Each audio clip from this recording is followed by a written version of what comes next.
The Lord said to Moses and Aaron, "When you enter the land of Canaan, which I am giving you as your possession, and I put a spreading mold in a house in that land, the owner of the house must go and tell the priest, 'I have seen something that looks like a defiling mold in my house.' The priest is to order the house to be emptied before he goes in to examine the mold, so that nothing in the house will be pronounced unclean. After this the priest is to go in and inspect the house. He is to examine the mold on the walls, and if it has greenish or reddish depressions that appear to be deeper than the surface of the wall, the priest shall go out the doorway of the house and close it up for 7 days. On the 7th day the priest shall return to inspect the house. If the mold has spread on the walls, he is to order that the contaminated stones be torn out and thrown into an unclean place outside the town.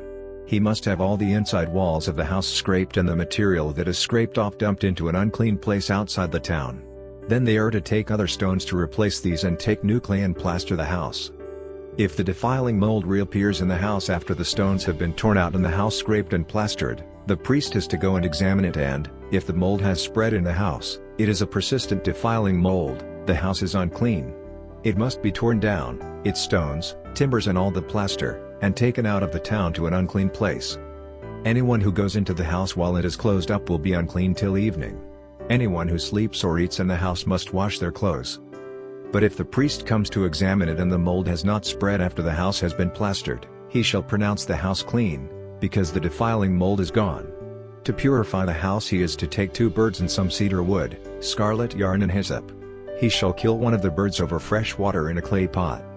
Then he is to take the cedar wood, the hyssop, the scarlet yarn and the live bird, dip them into the blood of the dead bird in the fresh water, and sprinkle the house 7 times. He shall purify the house with the bird's blood, the fresh water, the live bird, the cedar wood, the hyssop and the scarlet yarn. Then he is to release the live bird in the open fields outside the town. In this way he will make atonement for the house, and it will be clean. These are the regulations for any defiling skin disease, for a sore, for defiling molds in fabric or in a house, and for a swelling, a rash or a shiny spot, to determine when something is clean or unclean. These are the regulations for defiling skin diseases and defiling molds.